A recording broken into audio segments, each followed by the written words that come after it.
On the night of August 17, 1943, the Royal Air Force's bombers embarked on a perilous mission deep into the heart of Nazi Germany.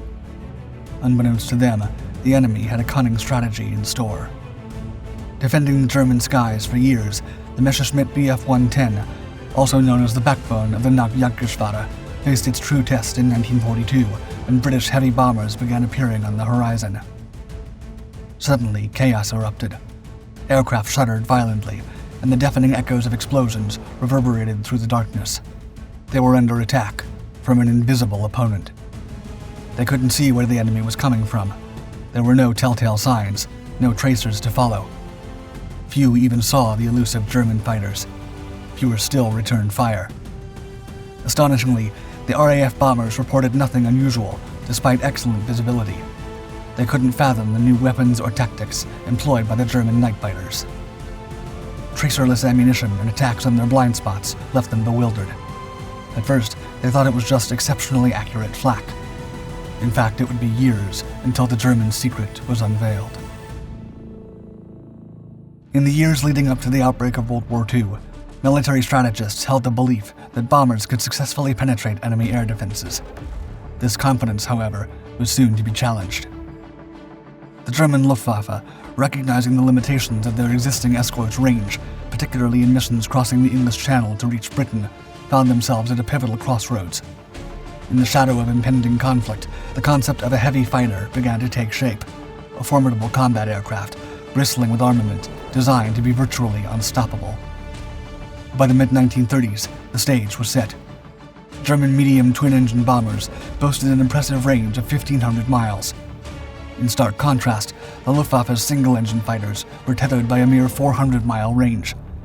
This stark disparity underscored a pressing need: a twin-engine fighter that could mirror the range of a small bomber, yet possess a far more lethal payload than its single-engine counterparts. Envisioned as a guardian and pathfinder for bomber fleets, this new breed of fighter was to be heavily armed. Its arsenal included up to 4 machine guns, cannons, all oriented forward, coupled with a rear gunner wielding a machine gun to defend the aft. This configuration was not just about protection, but to carve a path through enemy defenses, leading the bombers to their targets. Initially conceptualized as a Kampfzerstörer, or fighter-destroyer, this multi-purpose aircraft soon garnered a more succinct moniker: Zerstörer. It was a term that resonated with the bold vision of Hermann Göring and came to symbolize the Luftwaffe's confidence in these elite heavy fighters. Under Hermann Göring's influence, the Ministry of Aviation issued a groundbreaking request for a multi-purpose fighter aircraft, which he called his Eisenseiten, or Ironsides. The demands were revolutionary, calling for a twin-engine, 3-seat design with an all-metal monoplane skin, increased range, and a bomb bay. 3 companies, including Messerschmitt, Focke-Wulf, and Henschel, responded to the challenge. Messerschmitt's BF 110 emerged as the standout design, excelling in speed, range, and firepower, despite not meeting the internal bomb load requirement. Behind the scenes, Ernst Udet, influential in the Luftwaffe's research and development, supported the BF 110, possibly due to his friendship with Willy Messerschmitt. However, Erhard Milch, overseeing aircraft production and initially critical of Messerschmitt, surprisingly approved the BF 110. Some speculate that he intended to undermine Messerschmitt's reputation by endorsing what he viewed as an unpromising project. Ultimately, the BF 110 became a significant part of the Luftwaffe's arsenal, defying expectations. As 1935 waned, the BF 110 emerged with its distinctive low cantilever wings and dual vertical stabilizers, a marvel of engineering of its era. The BF 110's semi-monocoque design was propelled by the power of 2 DB600A engines. Its speed, a staggering 350 miles per hour, rivaled and in some cases surpassed the fighters from the early years of the war. The maiden flight of the BF 110 on May 12, 1936, unveiled a machine surpassing even its designer's expectations in speed, outpacing the then frontline fighter, the BF 109. Despite the pioneering technology behind its engines and the aircraft's less-than-ideal maneuverability, the BF 110 quickly transitioned from prototype to pre-production, with 4 units initially ordered.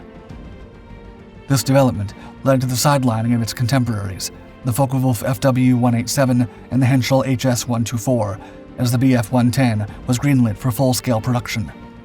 However, the aircraft was not without its flaws.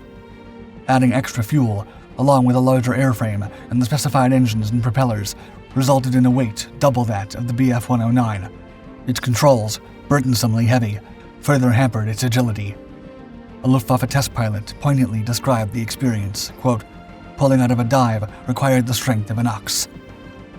Yet, in a remarkable demonstration of its capabilities, test pilot Hermann Wurster, in a dogfight simulation against Ernst Udet, piloting a BF-109, showcased the BF-110's unexpected agility. It executed tight turns, on par with the single-seater, and maintained stability even in steep maneuvers.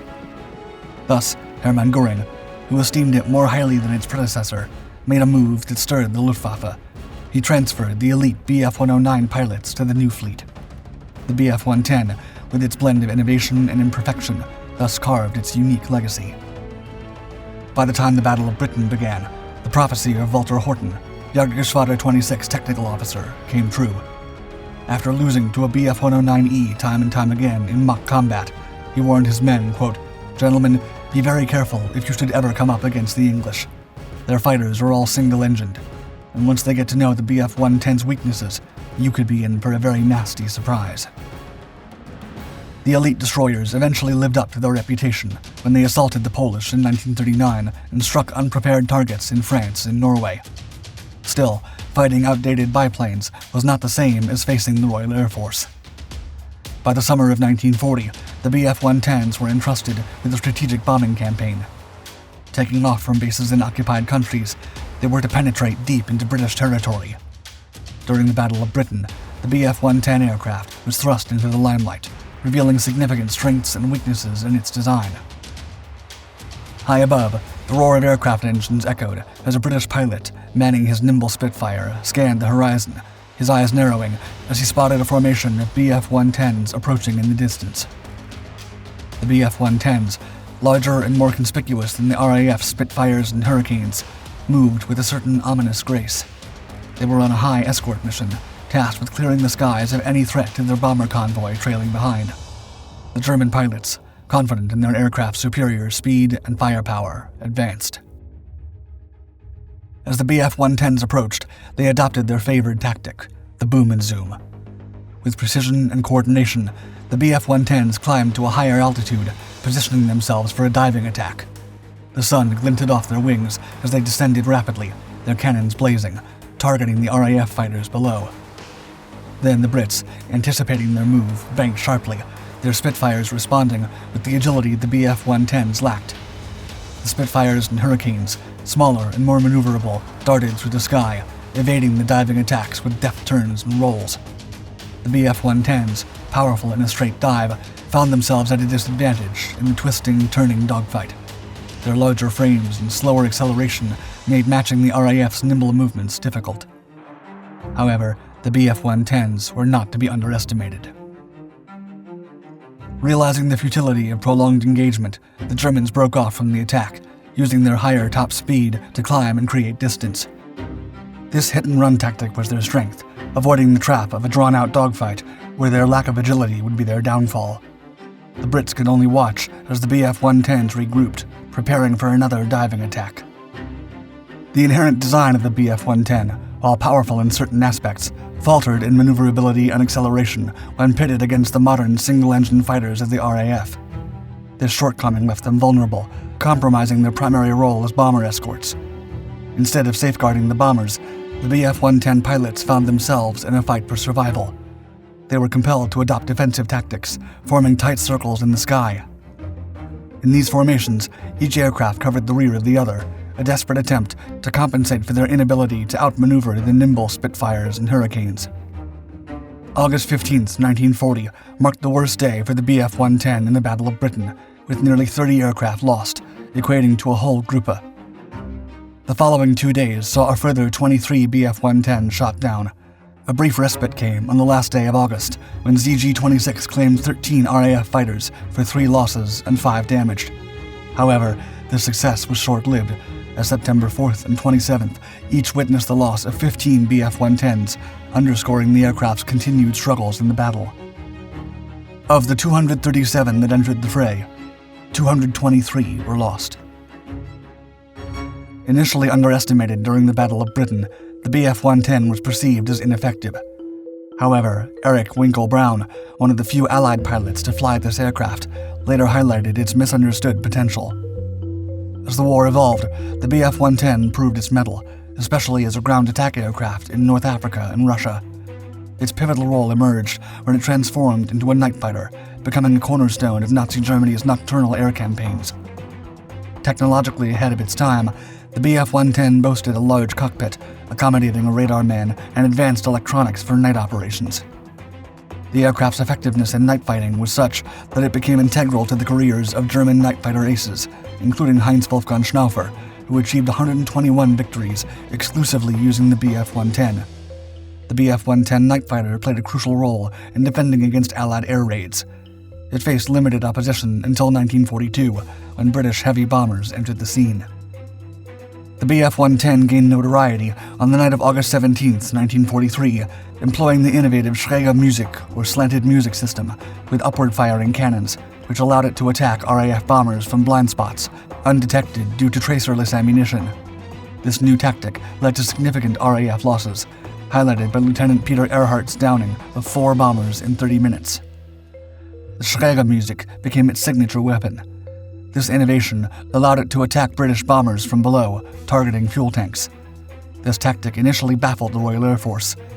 The precision required in these attacks was crucial, as a misfire could trigger a bomber's explosives. This tactic led to a significant intelligence lapse for the Allies. It took months for the RAF to decipher the origin of these lethal attacks, with the mystery unraveling only in 1944 after the examination of a captured BF-110. Despite RAF Commander Arthur Harris intensifying bombing campaigns in 1943, resulting in heavy damage to German cities, the BF-110, alongside German flak and other night fighters, was pivotal in downing 2,751 RAF bombers that year. The RAF's subsequent countermeasures, including radar jamming and diversionary tactics, challenged the BF-110's dominance, yet it remained a key component of Germany's night air defense throughout the war. As World War II drew to a close, the story of the Messerschmitt BF-110 highlighted the rapid evolution of aerial combat. By the end of the war, 6,170 units of this model had been produced. Initially a promising air superiority fighter, the BF-110's dominance waned as American air tactics evolved. The introduction of the P-51 Mustang, a nimble American single-engine fighter bomber, marked a pivotal shift. Capable of reaching speeds up to 450 miles per hour and a range of 1,600 miles, the Mustang outmaneuvered the BF-110, relegating it from predator to prey. However, the BF-110 soldiered on until the end of the war, remarkably alongside its replacements, the Me-210 and the Me-410. Still, by early 1944, the Americans had achieved air supremacy over the Reich. The era of heavy fighters like the BF-110 was ending, as new fighters combined speed, agility, and powerful armament.